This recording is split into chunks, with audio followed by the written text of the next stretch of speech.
Moi, je me présente rapidement, puis je partagerai mon écran après. Donc, Pauline Richard, moi, je travaille donc à l'agence Lucie et je suis en charge notamment de la partie développement international. Donc, d'où ma présence aujourd'hui pour vous parler un peu de ce qu'on fait à l'agence Lucie et des démarches de labellisation. Loïc, je te laisse te présenter rapidement avant de commencer. Oui, bonjour, Loïc Gamin. Donc moi, je suis directeur des opérations de Defacto, qui s'appelle aussi Deployments Factory, c'est un peu notre nom juridique, une société belge qui a 23 ans et qui a des bureaux à Paris et Bruxelles. Super. Je partage mon écran et puis donc, Loïc, je te passerai la main. Tu pourras me dire pour les slides, pour les passer. Donc, hop, je coupe ma caméra et je partage. Tac, tac, tac. Voilà, normalement, vous voyez ma présentation. Tout va bien.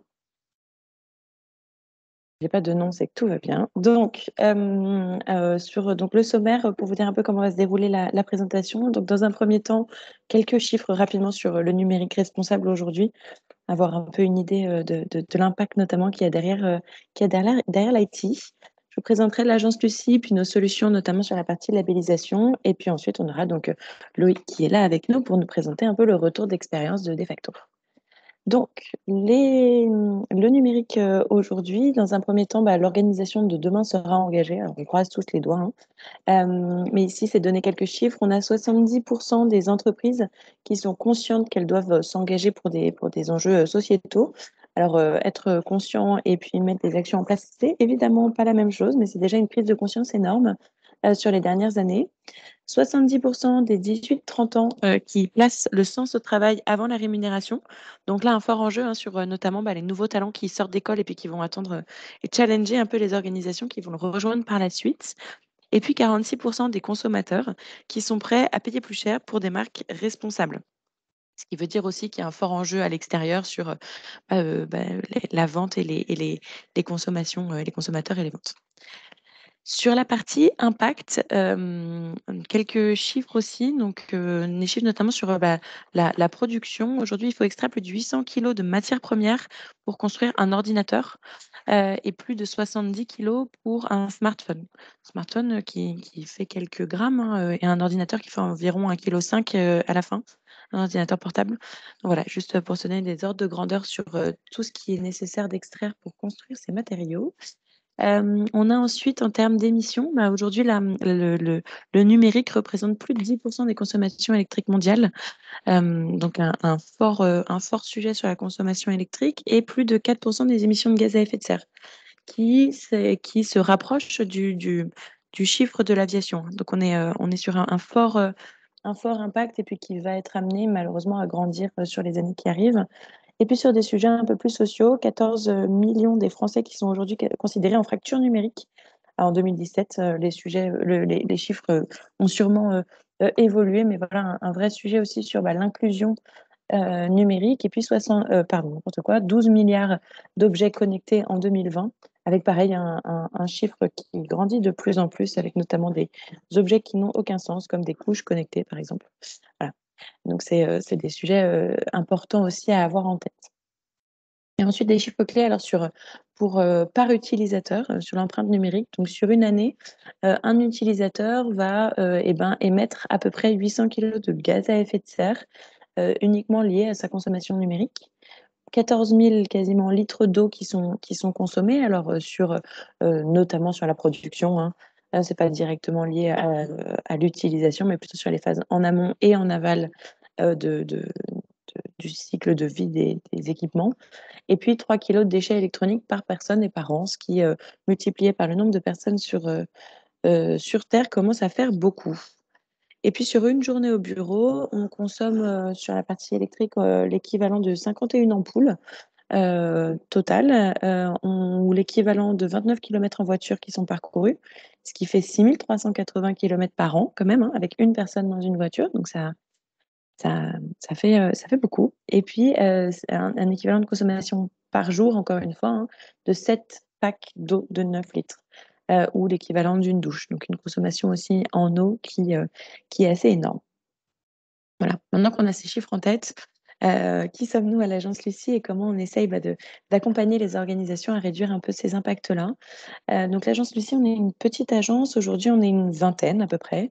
On est une SAS avec la particularité d'être détenue à 50% par des associations et à 50% par des entreprises. Équipe de passionnés dont l'idée est principalement de pouvoir vous accompagner tout au long des processus et vous accompagner dans l'amélioration continue. Des partenaires divers et variés, avec notamment un écosystème avec des partenaires stratégiques. On trouve ici une soixantaine d'experts indépendants qui sont au comité de labellisation et qui sont donc ceux qui sont chargés de vous remettre le label et qui vont suivre les avancées au cours du process. On en a une vingtaine à peu près sur le numérique responsable. Allurso, qui est l'association de membres de la communauté qui détient une partie du capital de l'agence. Et on a à peu près 200, un peu plus maintenant, 200 consultants indépendants qui accompagnent les organisations au cours de leur process de labellisation. Sur le numérique responsable, on va retrouver à peu près 20 à 25 consultants qui sont sur notre site internet et qui peuvent vous accompagner sur ces sujets-là. Et puis on retrouve des auditeurs, des évaluateurs.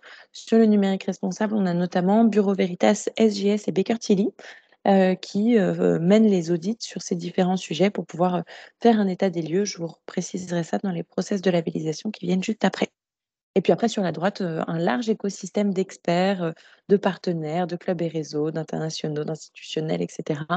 L'idée, c'est vraiment d'avoir un écosystème le plus large possible avec le plus d'expertise autour d'une même table pour pouvoir faire avancer le sujet.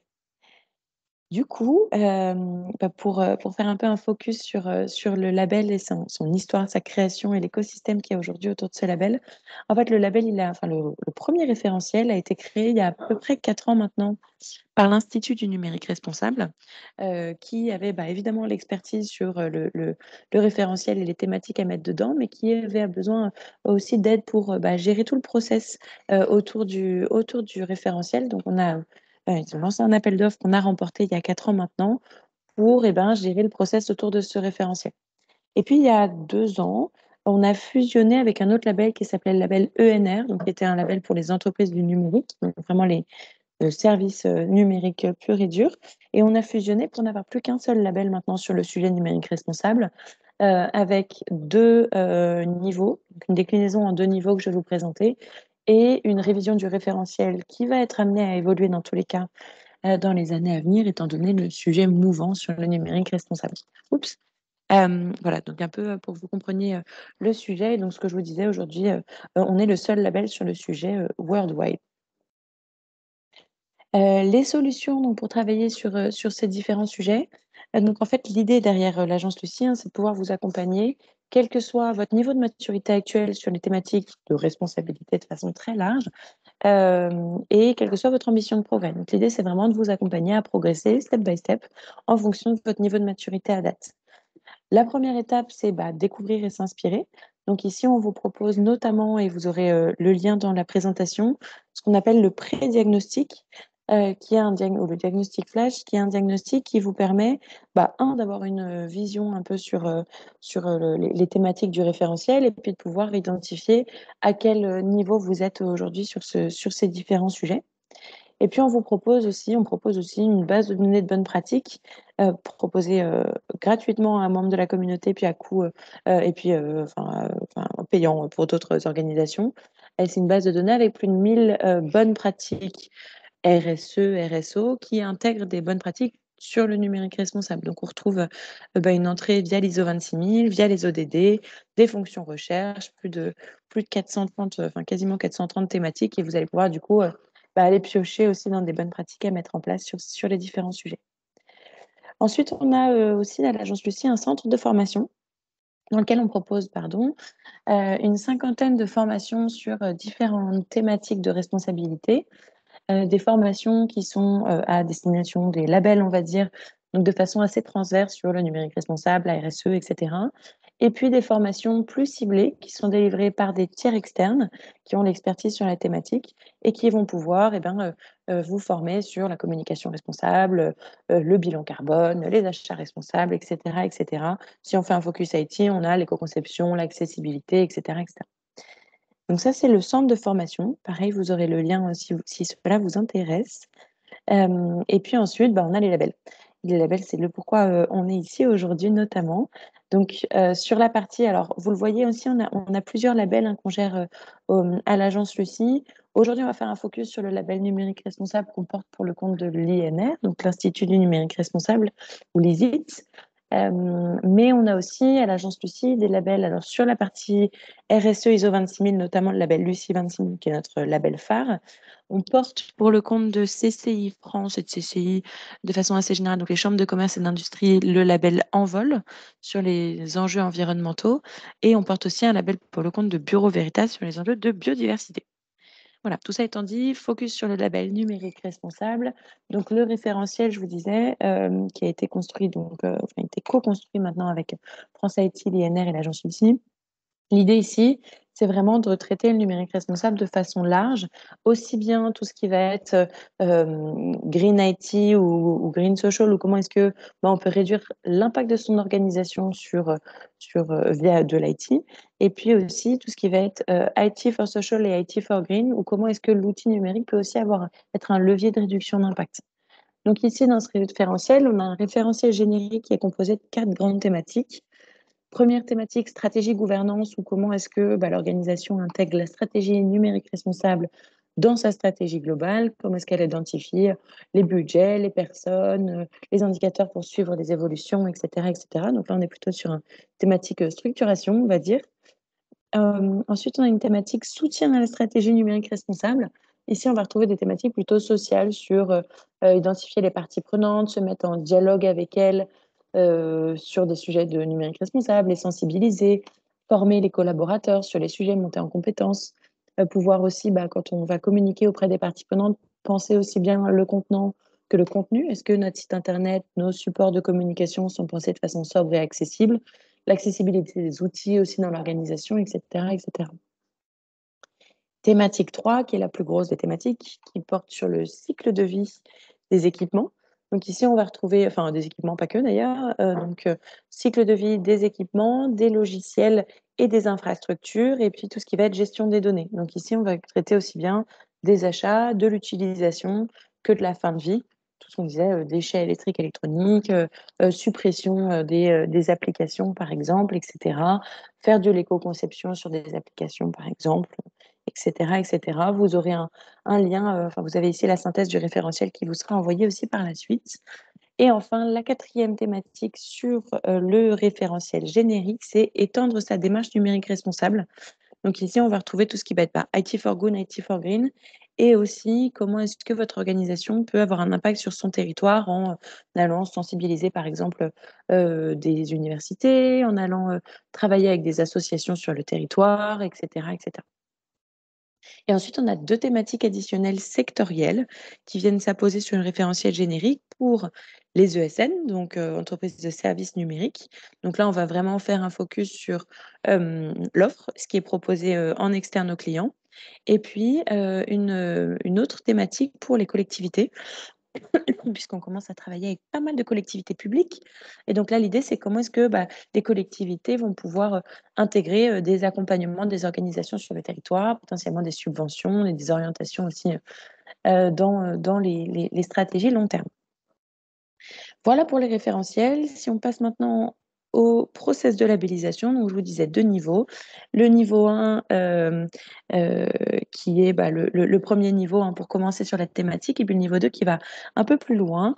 Le niveau 1, la première étape, c'est le MOOC de l'Institut du numérique responsable, ou de l'IVIT, qui est proposé gratuitement avec nous, on demande à avoir un minima une personne de l'organisation qui souhaite lancer le label niveau 1 qui suivent le certificat de connaissance. Donc, il y a un questionnaire qui atteste que vous avez bien compris ce que vous avez lu dans le MOOC. Et en parallèle de ça, donc, dès que vous signez le contrat, vous rentrez dans la communauté Lucie, je vous en parlerai juste après, et vous allez être mis directement en relation avec notre auditeur. L'auditeur vous appelle pour vous expliquer comment va se dérouler l'audit et quels sont les attendus en amont de l'audit. Les attendus qui sont notamment l'envoi de l'ensemble des documents qui existent dans votre organisation à date pour que l'auditeur puisse préparer l'audit. Ensuite, l'audit va se dérouler. Vous aurez donc jusqu'à maximum 6 mois pour fixer une date d'audit. Vous pouvez très bien les fixer plus tôt si besoin.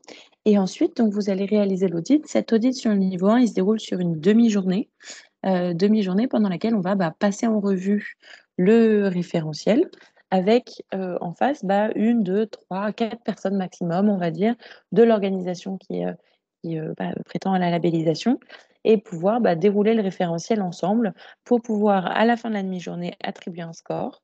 Et sur le niveau 1, le score doit être supérieur à 300 sur 1000.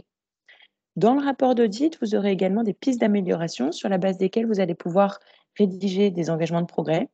Et ensuite, et bien sûr, à la base de la rédaction de ces engagements de progrès, vous obtiendrez le label qui sera délivré pour 2 ans.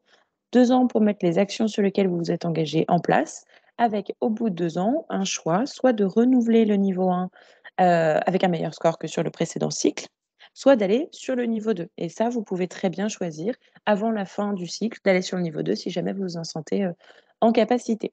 Et donc, le niveau 2, du coup, donc le niveau 2 qui est un niveau un peu plus exigeant, dans lequel la première étape va être une formation. En fait, c'est 2 formations en une. Une première formation qui dure 2 jours, qui est notamment délivrée par l'ISIT ou par l'INR en France, par l'ISIT en Belgique et par d'autres organisations, des formations qui sont validées, qu'on valide sur ces différents sujets. Et une troisième journée, cette fois-ci, qui est délivrée par l'agence Lucie sur le process de labellisation. À bien comprendre quelles sont les différentes étapes que vous allez devoir mettre en place pour obtenir le label et puis pour le garder par la suite. Notamment, vous allez voir pendant cette journée de formation l'étape d'après, qui est l'auto-évaluation, où pendant l'auto-évaluation, on va vous demander de réaliser des groupes de travail en interne pour aller chercher les informations de ce qui existe à date sur les différents sujets, avec des personnes qui ne seront pas les mêmes si on parle de la formation, des achats, etc. Donc structurer vraiment tout ce qui existe à date dans votre organisation et pouvoir préparer la venue d'un auditeur sur site. Les auditeurs, ils viendront on va dire, vous avez à peu près entre 6 et 9 mois, ça peut aller un peu plus rapidement en fonction de où vous en êtes aujourd'hui, pour faire l'auto-évaluation. Puis ensuite, vous aurez l'auditeur qui vient sur site et qui, cette fois-ci, va interroger un panel représentatif dans l'organisation. Donc, des collaborateurs, un panel représentatif en interne, mais aussi des parties prenantes externes, par exemple un client, un fournisseur, etc. L'idée, c'est vraiment d'avoir une vision 360 des actions qui sont mises en place à date et de pouvoir vous remettre un rapport d'audit sur la base duquel vous allez également obtenir un score qui devrait être supérieur à 500 sur 1000 cette fois-ci, donc 300 sur le niveau 1 et 500 sur le niveau 2. Et vous aurez également des pistes d'amélioration qui seront mentionnées dans le rapport d'audit. Et comme le niveau 1, vous allez devoir rédiger des engagements sur la base de ce rapport d'audit. La différence, c'est qu'ici, votre plan d'action va passer devant un comité d'experts, donc le comité dont je vous parlais tout à l'heure, qui vont en fait valider la pertinence de votre plan d'action par rapport à ce qui a été vu sur site par l'évaluateur. Et si c'est pertinent, vous obtenez le label. Vous avez un label qui est cette fois-ci valide sur 3 ans, donc 2 ans sur le niveau 1, 3 ans sur le niveau 2. 3 ans pour mettre les actions en place, avec cette fois-ci à 18 mois, donc à mi-parcours, l'évaluateur qui revient sur site pour s'assurer qu'à date, ça bouge, que les actions sur lesquelles vous vous êtes engagé sont bien mises en place. Voilà, puis après, vous avez encore 18 mois pour mettre les actions en place et au bout de 3 ans, renouvellement du label avec un préparation à l'audit qui sera évidemment allégée puisque vous savez où vous en êtes, vous avez déjà fait les formations, etc. Vous avez une mise à jour. Et puis ensuite, on refera un audit et vous reprendrez des engagements sur la base d'un contexte qui aura évolué aussi bien en interne que sur des réglementations, etc., des innovations sur le marché. Donc voilà, l'idée, c'est vraiment de rentrer dans un process de progrès continu. Vous avez ici un petit tableau comparatif des 2 niveaux que vous pourrez regarder par la suite, mais c'est ce que je vous ai dit. Et puis il y a une autre démarche qui peut vous être proposée en amont des labels si jamais vous ne vous sentez pas forcément prêt ou vous sentez que vous avez besoin de l'accompagnement d'un consultant. Alors vous pouvez très bien vous faire accompagner même si vous engagez directement la démarche de labellisation, mais vous pouvez aussi choisir d'y aller un peu plus en douceur et de commencer par une auto-évaluation accompagnée. Pléonasme total, mais en fait l'idée est ici de faire des premières étapes de la labellisation, c'est-à-dire la formation puis l'auto-évaluation, mais d'ici bénéficier de 3 demi-journées d'accompagnement par un consultant référencé à nos côtés, les consultants dont je vous parlais aussi en introduction, pour pouvoir structurer, mettre des actions en place et au bout d'un an, choisir d'aller soit sur le niveau 1, soit sur le niveau 2. Voilà sur l'auto-évaluation accompagnée. Maintenant la communauté, donc je vous disais, tous les labels qui sont à droite sont les différents labels qu'on propose. Je vous ai pas parlé de Lucie Positive, qui est notre nouveau, label qu'on a sorti cette année, qui est un label qui s'appuie sur les limites planétaires et qui permet donc aux organisations d'aller encore, plus loin et de se challenger sur, la neutralité carbone et l'impact positif que peut avoir une organisation sur des enjeux sociaux. Et chaque organisation qui rejoint l'un ou l'autre des labels qui sont sur la droite intègre la communauté Lucie. Aujourd'hui, on a passé la barre des 1200 membres dans la communauté et vous bénéficiez quand vous rentrez dans la communauté de plusieurs avantages. Des avantages entre membres qui sont proposés. Donc, certains membres peuvent proposer des réductions sur leurs offres, des prêts de salle, etc., etc. Des accès à des outils. Alors, je vous ai parlé de la base de données de bonnes pratiques qui vous est mise à disposition quand vous intégrez la communauté. Vous avez également la plateforme Lucie Online, qui est d'ailleurs devenue Lucie Évaluation depuis quelques semaines, qui est la plateforme de suivi de votre démarche, donc qui va vous permettre de suivre vos engagements, que le comité de labellisation puisse aussi avoir le rapport d'audit sur cette plateforme. Vous allez pouvoir suivre des indicateurs, etc., etc. AD2R, qui est une plateforme qui permet de calculer le retour sur investissement de la RSE. Vaste programme, mais c'est pas grossier de dire retour sur investissement quand on parle de la RSE.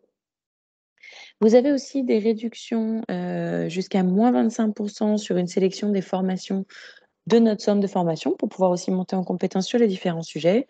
Une communication mutualisée, évidemment. Vous avez, vous, les logos de la communauté quand vous intégrez la communauté, puis de la labellisation quand vous obtenez le label. Et puis, nous, on communique sur notre site internet avec vos logos, sur nos réseaux sociaux, etc. Et puis des événements, et ça c'est pour moi le sujet le plus important. On anime des événements alors mensuels, voire bimensuels, en fonction des mois, sur différents sujets RSE qui intègrent des thématiques numériques responsables. Et donc vous êtes bienvenus quand vous êtes dans la communauté pour venir participer à ces différents événements.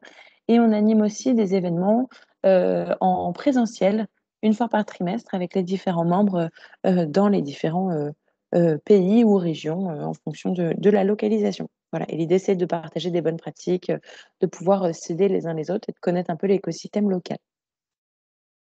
Voilà pour ma partie. Je vais maintenant passer la parole à Loïc. Oui, bonjour à toutes et à tous. Je vais essayer d'aller. Pardon.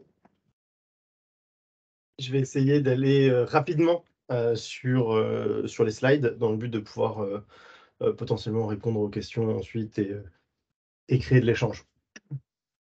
Si tu peux. Voilà.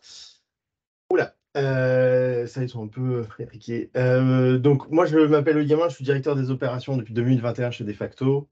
J'ai aussi monté l'entité française chez Defacto depuis 6 ans. Avant, j'ai un background principalement dans les ONG et la publicité. Donc, voilà.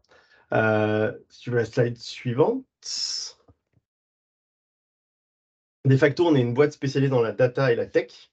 On est éditeur logiciel, on a un peu plus de 20 ans. On est présent à Paris, à Bruxelles. On a des clients secteur privé comme public, principalement des grands comptes ou des ETI. On travaille beaucoup avec un écosystème partenaire et on a l'habitude de travailler dans des environnements complexes, ultra sécurisés. Et on est des très gros consommateurs de data center, etc. Vous ne nous connaissez pas, ça c'est un petit panel de nos clients, donc on va du Amnesty à l'État français, en passant par Thales, par Worldline, qui est le géant du paiement. Si on va un peu plus dans la Belgique, on a la Fondation Roi-Baudouin, on a Agoria, qui est un syndicat d'entreprise, Wuthering Hendricks, qui est un bijoutier à Anvers, etc., etc. Le CHU Brugman pour les Bruxellois ou les Bruxelloises.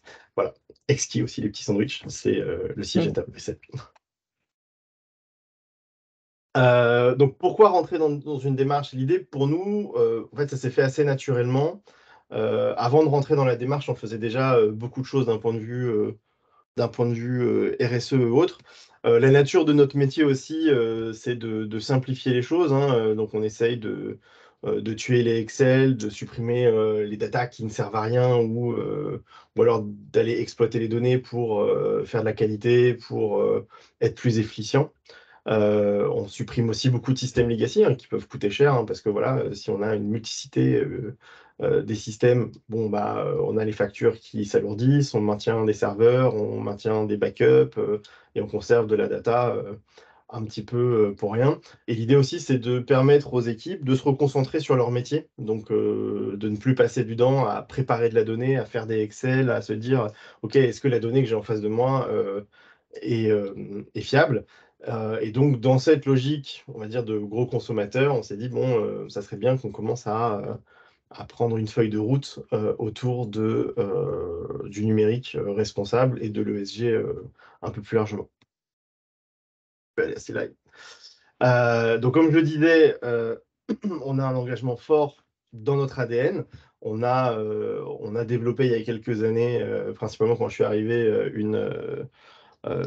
toute une business pratique sur les grandes ONG et autres. On a aussi décidé d'intégrer nos employés à ces démarches, à participer, à faire du pro bono, on finance des événements, etc. On incite aussi à reconditionner notre matériel informatique. Pourquoi? Parce que quand nous, on n'en a plus besoin, en fait, je pense qu'il convient à encore 80% de la population lambda, parce qu'on a des PC de développeurs avec des grosses configurations ou autres. Et pour des raisons de puissance, on est obligé de les renouveler régulièrement. Donc voilà. Donc ça, c'est pareil, c'est aussi un engagement des salariés. On est dans un environnement tech data, donc qui, même si on veut, il essaye de se greenifier, j'ai envie de dire, par nature, ne l'est pas du tout. Je veux dire, à un moment, vous voulez opérer de la donnée, il faut du data center, hein, on a beau appeler des data centers green, ça reste des data centers qui sont neutres, hein. Derrière, ça consomme de l'électricité à foison. Et d'un point de vue RH, on s'est aussi rendu compte que c'était une demande des collaborateurs et des collaboratrices de s'impliquer, de voir qu'est-ce que la boîte allait faire, de là où on allait, etc. Et la démarche s'intègre aussi dans une logique d'avoir un fil conducteur et de construire quelque chose sur plusieurs années, plutôt que de faire des choses plic-ploc comme on faisait et qui étaient souvent des initiatives personnelles et qui parfois s'arrêtaient au fur et à mesure des départs et des arrivées des différents collaborateurs. Euh, donc, nos besoins, et là je vais être très cash, on a préparé ça avec Arnaud qui est dans le call, qui est notre Sustainability Solution Manager, donc il ne faudra pas hésiter à lui poser des questions également.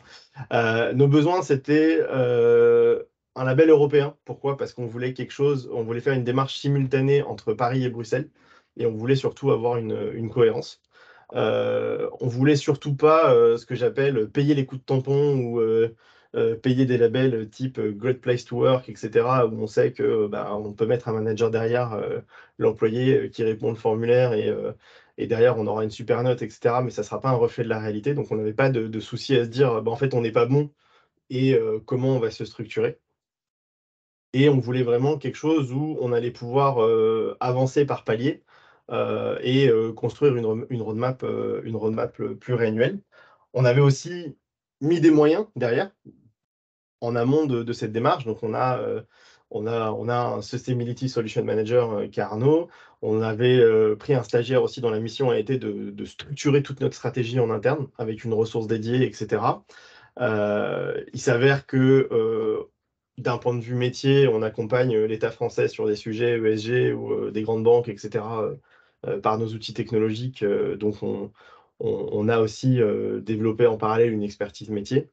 Et on s'est dit que la démarche devait être soutenue et portée directement par le top management de l'entreprise parce que c'était des sujets d'actualité. Donc, le sujet a été pris directement par moi avec un reporting aussi auprès du board et des autres directeurs de la structure. Et donc, on a rencontré, je pense, on a screené entre 10 et 20 labels ou en tout cas certification, formation, roadmap, etc. Pour arriver, je pense, au choix, je crois que ça slide après, qui est du numérique responsable et lucide, qui nous a paru, par rapport aux critères que j'ai énumérés avant, un choix logique. Principalement, on va dire initialement, ça a été le côté franco-belge qui nous plaisait bien. La logique de pouvoir faire aussi l'audit dans les deux pays en même temps, avec les mêmes personnes et autres, c'est aussi une facilité, un gain de temps pour nous, il faut le dire. Voilà, si on peut aller à slide d'après. Donc si on parle un petit peu de comment on s'y est pris, etc. La première étape, c'est il fallait se lancer. C'est-à-dire, voilà, il y avait, comme je le disais initialement, on avait des démarches à droite, à gauche, on faisait des choses, on participait à la campagne Bougie d'Amnesty, on faisait les 20 km de Bruxelles, on essaie de recycler notre matériel informatique, mais ça ne s'intégrait pas dans une stratégie globale. Et donc l'idée a été par le biais du label, d'essayer de déterminer une roadmap. Ensuite, la première étape pour nous était de se dire, on va fixer la date de l'audit. C'est-à-dire, peu importe qu'on soit prêt ou non, si on ne fixe pas la date, on ne le fera jamais. Donc on a fixé la date, on s'est dit, voilà, on a X mois pour se préparer, pour se structurer, etc. Si on ne l'a pas, c'est pas grave, on le passera une deuxième fois et on l'aura la fois d'après. Mais au moins, on y va et c'est un peu comme dans tout projet, j'ai envie de dire, si on ne fixe pas de date de fin, ça nous rappelle les devoirs à l'école, hein, il y a un moment, il faut le rendre. On a alloué les ressources nécessaires en interne. Donc ça, c'est un gros point qu'il ne faut pas négliger. Ça demande du travail parce qu'on voulait cette logique de ne pas avoir quelque chose de bullshit. Ce qui a été prenant pour nous dans cet exercice, ça a été de constater que par rapport aux guidelines, par rapport aux documents qu'on avait fait, par rapport à l'auto-évaluation, etc., on s'est rendu compte qu'en fait, on pouvait dire qu'on faisait beaucoup de choses parce qu'on les faisait dans la réalité, mais il n'y avait rien de documenté. Et en dehors de la documentation, il y avait aussi beaucoup de choses qu'on faisait qui n'étaient pas communiquées auprès de nos partenaires, de nos clients, mais surtout de nos collaborateurs. Donc on s'est dit, bah, tiens, c'est un peu dommage aussi de ne pas pouvoir bénéficier et valoriser en fait l'engagement qu'on prend, ne serait-ce qu'en interne. Et surtout, comme je le disais au début, on savait qu'on n'allait pas être bon sur tous les points. C'était clairement, un point où on en était conscient et on était dans une logique où on voulait avancer, on voulait se structurer et de par notre métier et notre environnement, le label numérique responsable semblait, et aujourd'hui on en est très content, il y a un choix logique. Si on peut. Voilà. Pour ça, des best practices que j'aimerais pouvoir partager. Alors, je ne sais pas si il y a d'autres structures qui sont, on va dire, dans l'informatique ou la tech. Il y a quelque chose qui s'appelle le Handbook dans le monde de l'informatique. Ça a été créé par une société qui s'appelle GitHub. Je peux envoyer les coordonnées. Et eux, en fait, ils ont tout leur guide interne qui est public au niveau mondial. Donc, c'est une entreprise qui est totalement dématérialisée. Et donc, en fait, on est dans la tech, donc on est un peu flemmard. Donc, l'idée, c'est de pas réinventer la roue. Donc, on a repris la même chose en interne. Donc là, je vous ai fait un screenshot de la table des matières et de notre partie CSR. Et donc, tout ça, c'est accessible à tous nos employés. Donc, c'est une espèce d'intranet dans lequel on peut chercher et autres. Et c'est vraiment l'outil du quotidien des employés pour tout ce qui n'est pas métier. Où ils peuvent trouver tout. C'est si jamais il y a un collègue qui est absent, ils vont y aller là-dedans. Et c'est là-dedans, en fait, où on a intégré directement cette partie CSR et cette partie numérique responsable directement dans notre ADN, dans les processus d'onboarding, dans les processus de suivi, d'évaluation, en disant, bon, ben voilà, maintenant, en fait, ça fait partie de l'entreprise, c'est tout ce qu'on veut, et donc on suit ça, et donc ils ont accès au KPI, donc il y a une vraie forte logique de notre ADN euh, de transparence auprès des collaborateurs et des collaboratrices pour partager les informations et pour, comme je le disais, mieux communiquer sur ce qu'on fait et partager ça, mais surtout faire en sorte que ça vive et que nos collaborateurs et collaboratrices deviennent acteurs du changement et de la roadmap qu'on souhaite mettre en place et que ça ne soit pas un projet du management comme tant d'autres où en fait on fait ça. Donc il y a une vraie logique de transparence et de participative, si je puis dire, qu'on a souhaité mettre en place à travers la mise en place du label. Tu peux avoir la slide d'après. Donc l'idée pour nous, on a eu le label en mars 2023. On a eu un bon score a priori, donc on s'y attendait pas, on était assez content. On y a vraiment mis beaucoup d'efforts ou autre. On est déjà en train de fixer notre roadmap pour passer le niveau 2. C'est-à-dire, clairement, moi, quand j'ai fait le niveau 1, je me suis dit pourquoi pas passer le niveau 2 tout de suite. Puis on s'est dit on va peut-être faire les choses étape par étape. Comme l'a montré Pauline avant, le niveau 2, il se prépare un peu plus aussi. C'est un peu plus lourd et autres. Et on manque tous de temps. Et puis, on a un cœur de métier à pratiquer en parallèle. Donc, on est vraiment dans une logique où on veut aller au niveau 2 pour fin 2024. souhaite obtenir cette certification à ce moment-là. Et on verra ce qu'on fera après. Mais au moins, ça va nous donner une roadmap jusqu'à 2025-2026 pour être tranquille. Et ça fait sens, comme je le disais, hein, sur notre métier, nos recherches. On n'a pas aujourd'hui envie de rajouter d'autres labels, d'autres couches, etc. On reste une PME. Présente dans 2 pays, c'est déjà assez lourd de respecter les législations des 2 pays et en termes administratifs et autres. Et donc, ça nous permet, nous, d'être cohérents et de garder ce côté franco-belge qu'on veut garder également dans cette logique de labellisation, parce qu'on travaille aussi dans le secteur public français, dans le secteur public belge, dans le secteur public européen, etc. Et que le label est aussi reconnu auprès de ces acteurs-là. Et c'est quelque chose qui est valorisé aujourd'hui, par exemple, sur des centrales d'achat public. On nous demande si on a des labels et on voit le label numérique responsable apparaître dans la liste des labels qui ont de la valeur, si je puis dire. La slide d'après, donc, ce qui est important de comprendre pour le label et ce qu'il a été pour nous. Donc, je ne sais pas s'il y en a qui sont familiers avec le RGPD ou autre. Le RGPD, c'est pas quelque chose pour lequel on peut obtenir un coup de tampon et boum, je suis compliant et je suis tranquille et c'est bon, mon entreprise est RGPD compliant. Non, le RGPD, c'est en fait toute une phase de processus et c'est quelque chose qui va vivre dans le temps. Et donc, la compliance au RGPD, elle est quotidienne. Le label numérique responsable, c'est un peu la même philosophie et je pense que c'est la bonne philosophie. C'est pas un contrôle technique à un instant T. Non, c'est comment, dans mon organisation, on met en place des processus, du suivi et une gouvernance pour faire vivre ce label dans la durée, potentiellement, si c'est le souhait, de passer à l'étape du dessus. Et c'est ce pourquoi nous, on a décidé d'implémenter ça dans notre solution, qui est notre stack technologique directement, pour faire le suivi. Pourquoi? Parce que on sait aussi que si on commence à mettre ça dans Excel, ou on se dit, bah, tiens, on va faire un comité de pilotage tous les 3 mois, ça ne sera pas rempli, ça ne vivra pas. Là, voilà, on a les différents interlocuteurs ont des notifications, etc. Ça sert à suivre des plans ESG en parallèle pour une grande banque verte, par exemple, verte dans le sens couleur du logo et pas forcément dans le métier, ou pour l'État français ou autre. Si jamais un jour vous voulez plus d'informations, on pourra le faire. C'est pas l'objet du meeting d'aujourd'hui, mais on est disponible. Voilà. J'ai essayé de faire vite pour respecter les 15 minutes et pour qu'on ait du temps pour échanger à la fin. Donc, je ne suis pas Julien Lepers, mais je peux potentiellement répondre à vos questions. Super.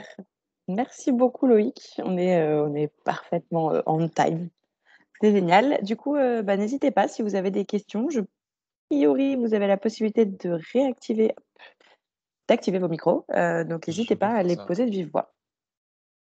Peut-être qu'il y en a dans la Je dois juste activer les micros de tout le monde. Hop. Autoriser le micro pour les participants si Teams veut bien arrêter de bugger. Hop. C'est parti. Alors, je vois qu'il y a des questions dans le chat, donc je vais déjà répondre. Enfin, on va déjà regarder celle-là. Je vois la première de Thomas. Le label inclut des engagements. Sont-ils à corréler aux objectifs de réduction de gaz à effet de serre? Oui. Dans tous les cas, la volonté du label, hein, c'est de réduire son impact environnemental et d'améliorer les enjeux sociaux qui y sont liés. Donc, grosso modo, dans tous les cas, dans la première thématique du référentiel, on va vous demander si vous avez des calculs d'émissions, des calculs, des analyses de cycle de vie, ce genre de choses. Et l'idée, ça va être effectivement de suivre les indicateurs pour réduire ça. Je ne sais pas, Thomas, si vous voulez réactiver votre micro pour si jamais cette réponse vous satisfait ou si vous avez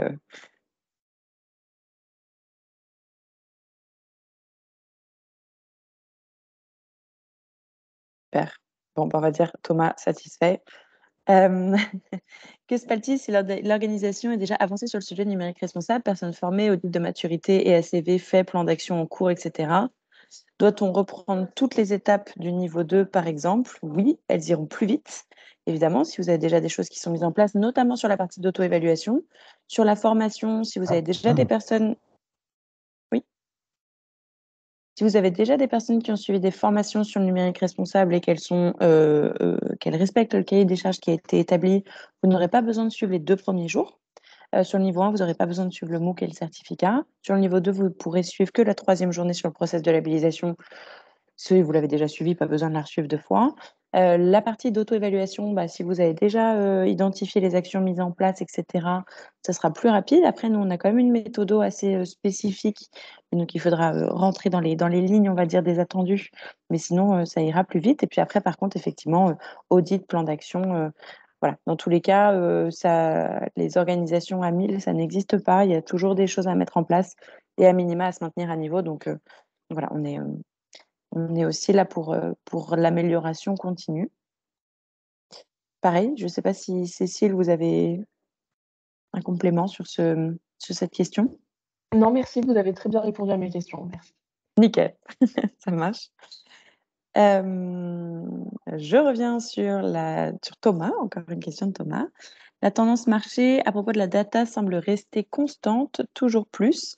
Si je comprends bien, la démarche est moins de data pour une meilleure data avec du renoncement. Oui, alors l'idée c'est d'essayer d'entamer des démarches de sobriété, mais de le faire de façon intelligente. Le développement durable, grosso modo, c'est le croisement entre les enjeux sociaux, les enjeux environnementaux et les enjeux économiques pour que l'organisation soit viable dans le temps. Donc, c'est comment est-ce qu'on trouve un compromis entre ces 3 enjeux-là pour être viable dans le temps. Effectivement, l'idée, c'est d'aller vers plus de sobriété et de réduire la data pour une meilleure data, en effet.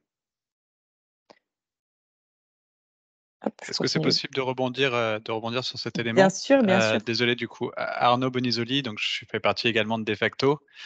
Nous, ça a été donc je remercie Pauline et aussi Loïc pour la première partie de la présentation. Et juste pour rebondir sur cet élément, il y a toute une partie sobriété donc dans ce mélange entre accepter une approche où on prend en considération le social, l'environnement et l'économique.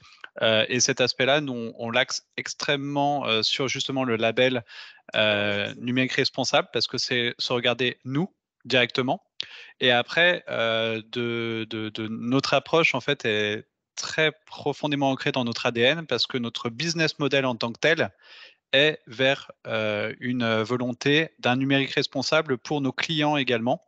Et c'est là où, en fait, on vise dans notre business model à réduire l'impact de la donnée pour nos clients.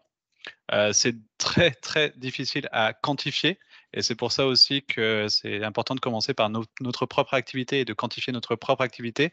Mais l'objectif pour nous est de transformer aussi le business model vers quelque chose de plus vert, de plus vertueux surtout, de plus efficient pour répondre justement à ces besoins et ces problématiques de long terme. Pour répondre à la dernière question. Merci.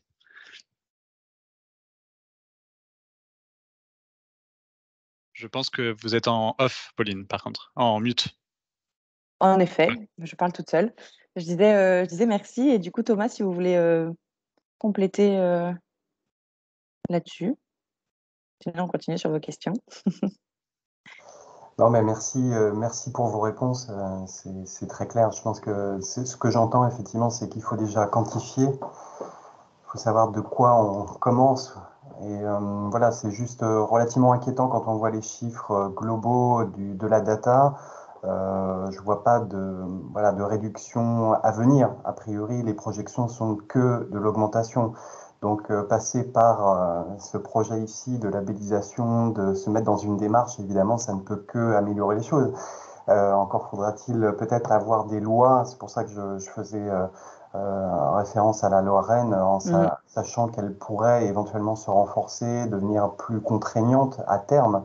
Voilà, pour oui, de la data, mais pourquoi et qu'elle soit utilisée là où on en a vraiment besoin au vu des enjeux climatiques notamment. Alors la réglementation, il y a de la réglementation qui arrive. Sur la loi Rennes, elle concerne principalement les collectivités qui sont un fort levier dans tous les cas sur ces sujets-là. Nous, on a pas mal de collectivités qui bougent sur ces sujets et qui du coup sont des forts leviers sur le territoire. Donc voilà, mais après la loi Rennes, malheureusement ou heureusement, je ne sais pas, on verra ce que ça donne derrière, mais elle n'est pas punitive pour le moment. Donc ça va peut-être prendre du temps un peu quoi. Ok. Merci. Merci. Quel est le handbook de référence utilisé, s'il vous plaît? Je l'ai mis dans la réponse dans le chat. Ok, ça marche. Moi, je lis à la suite. Donc, ok, nickel. Est-il possible et pertinent de faire labelliser une partie d'une entreprise? Alors, très bonne question. C'est possible pour les DSI principalement, hein, puisque c'est elles qui vont principalement gérer le sujet. Est-ce que c'est pertinent? C'est questionnable. On va dire que grosso modo, le référentiel, ce que je vous ai évoqué, l'idée c'est que ce soit vraiment une thématique qui soit transverse dans l'organisation et qui soit, au même titre que la RSE, une stratégie globale. Donc, on peut commencer par une direction si vraiment la marche est grosse pour entraîner l'organisation dans son ensemble, mais il vous sera imposé au renouvellement d'élargir le périmètre à l'ensemble de l'organisation. Donc, on a aujourd'hui, par exemple, la DSI de l'ADEME, pour les citer, qui sont labellisés sur leur DSI, mais qui ont, en attente au comité de labellisation, eu en attente des actions pour élargir le périmètre pendant le premier cycle, pour pouvoir, au renouvellement, faire une labellisation sur leur ensemble. Voilà, donc ça dépend un peu de la taille de la structure. Pour des grosses entités, c'est pertinent. Pour des petites, ça ne l'est pas forcément. Je sais pas, Caroline, si... Si je peux rebondir aussi Bien là-dessus sûr. pour reprendre notre expérience, nous, en fait, le premier axe du label et qui est surtout le plus important pour nous, c'est la gouvernance transverse. Et du coup, mettre en place des bonnes pratiques pour une partie de l'entreprise, bien entendu, c'est bien si on a identifié qu'on a de gros impacts sur une partie spécifique de l'entreprise. Mais et c'est pour ça que notamment qu'on a utilisé notre outil interne pour piloter et pour monitorer un petit peu ça. C'est qu'en fait, on veut casser un petit peu les silos à la fois du management et de l'activité pour que l'ensemble de l'entreprise finalement aille dans la même direction. Et j'invite à prendre, en tout cas notre expérience, c'est que le point le plus important est la gouvernance. Après, la partie reporting, faire des contrats avec des fournisseurs et négocier du cas par cas, on peut le faire, on peut tous le faire et très bien. Mais avoir une vue d'ensemble sur vraiment qu'est-ce qui se passe de partout dans son entreprise, c'est la partie en fait la plus compliquée et c'est peut-être même la partie encore plus compliquée avant de quantifier nos impacts, c'est de savoir vraiment qu'est-ce qui se passe chez nous. Et c'est une partie en fait, même pour nous qui sommes entre guillemets experts là-dedans, qui a pris du temps de savoir quel était vraiment notre impact et où est-ce qu'on avait des impacts. Ça implique des questionnements internes de gouvernance très très importants. Et du coup, je pense que ça répond aussi à la question de savoir est-ce qu'on peut séparer une partie de l'entreprise du reste. Quel est l'objectif final finalement de l'entreprise? Est-ce que c'est de changer en tant que tel ou est-ce que c'est juste de limiter ses impacts? Ça, c'est à vous de répondre par rapport à vos propres besoins, bien entendu. Mais voilà. Merci. Caroline, est-ce que vous voulez compléter? Ça vous va? Très bien. Je prends la question d'après. Donc, Patrick, est-ce qu'il y a déjà beaucoup d'entreprises et d'institutions qui ont réalisé le niveau 1? Si oui, quel est le score moyen? On est aujourd'hui environ, alors je vous donne des chiffres sans avoir le détail, mais on pourra peut-être vous donner le détail par la suite, je peux aller faire des recherches. On a à peu près 150 organisations qui sont engagées dans des démarches numériques responsables. Et après, ça se divise à peu près en moitié niveau 1, moitié niveau 2 et moitié labellisé, moitié en cours de labellisation. J'ai pas d'idée du score moyen. Sur le niveau 1, le score est plafonné à 600 points, dans la volonté aussi d'embarquer les organisations qui sont déjà bien avancées sur le niveau 2. Donc, la volonté en créant le niveau 1, c'était plutôt de créer un tremplin vers le niveau 2, parce qu'initialement, il n'y avait que un équivalent du niveau 2 qui existait. Quand on a fusionné avec France IT, on a créé le niveau 1 pour être un tremplin, mais l'idée, c'est vraiment d'aller sur le niveau 2, qui est un sujet beaucoup, enfin, qui va aller un peu plus loin que le niveau 1. Donc, j'ai pas d'idée du score moyen, voilà, pour conclure.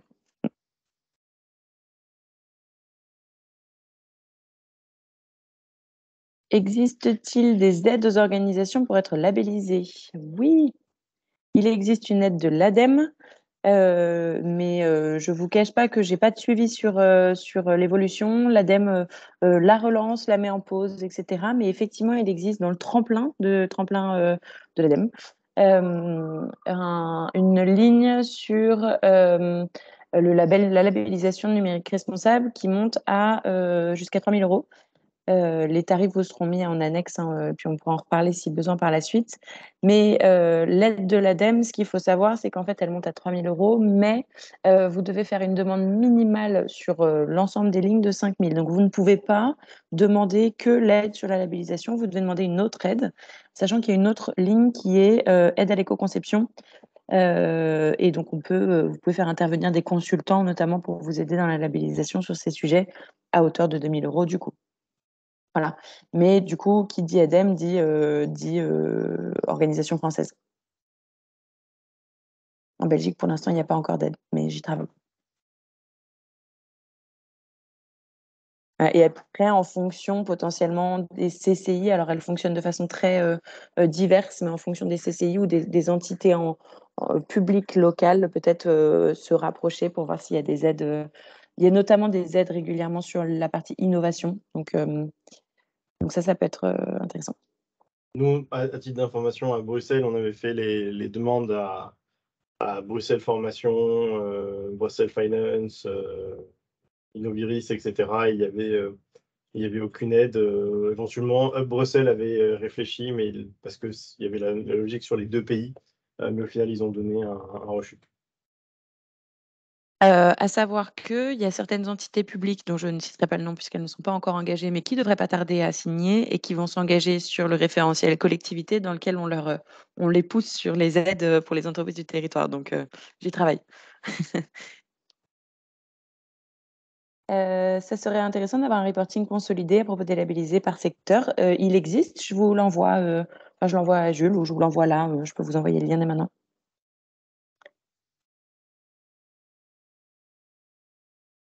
N'hésitez pas à allumer vos micros si vous avez des questions, des remarques, des partages de sujets.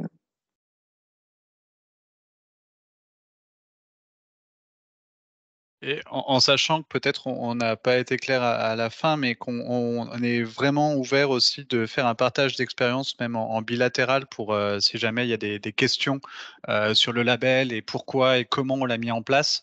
N'hésitez pas aussi à nous contacter. On peut vous montrer, nous, ce qu'on a mis en place pour faire le suivi et à quel point, en fait, c'est intégré dans l'entreprise pour que, justement, ce soit simple et qu'il y ait de véritables avancées profondes dans l'entreprise. Donc, on reste disponible au soutien aussi de Pauline si jamais vous avez besoin de retours d'expérience plus directs et plus bilatéraux. Le label inclut-il le winner? Le winner fait partie dans la thématique 1 des outils qui peuvent être utilisés pour analyser l'état des lieux à date, au même titre que le bilan carbone avec un focus numérique, au même titre que l'analyse de cycle de vie qui pourrait être réalisée, etc. Évidemment, le winner est compris dedans. Je vous envoie un état des lieux de avril. Donc, il y a des choses qui ont évolué, mais comme ça, déjà, vous avez une vision. Et j'enverrai une version plus à jour à Jules pour vous le mettre dans le mail récap.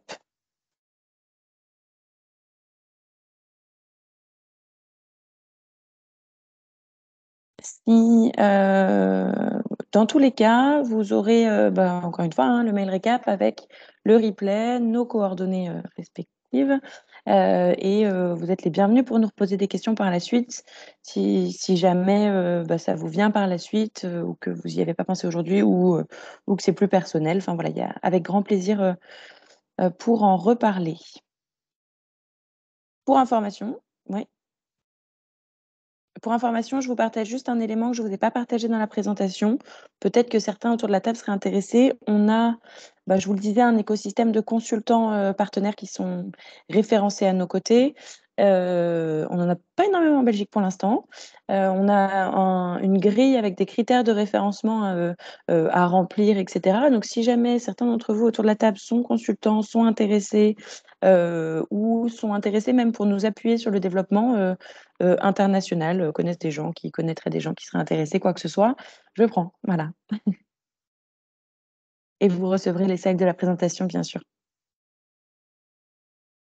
Oui, donc j'enverrai un petit mail normalement courant de la journée avec les slides, le replay, pour ceux qui souhaitent aussi avoir le replay, et les coordonnées aussi de Pauline si vous souhaitez, et de Loïc si vous souhaitez les contacter. Je ne sais pas s'il y a encore des questions. C'est le moment, c'est l'instant. Il vous N'hésitez reste pas à 3 minutes. m'interrompre. Il nous reste 3 minutes, donc n'hésitez pas à m'interrompre si vous avez une question. Et sinon, je vous laisse le mot de la fin. Pauline, Loïc. Ça marche. Je vais dire pareil que Eric. Merci beaucoup pour votre présence, du coup, dans l'autre sens. Merci Loïc et Arnaud pour votre présence et votre partage d'expérience. Merci Jules pour l'invitation.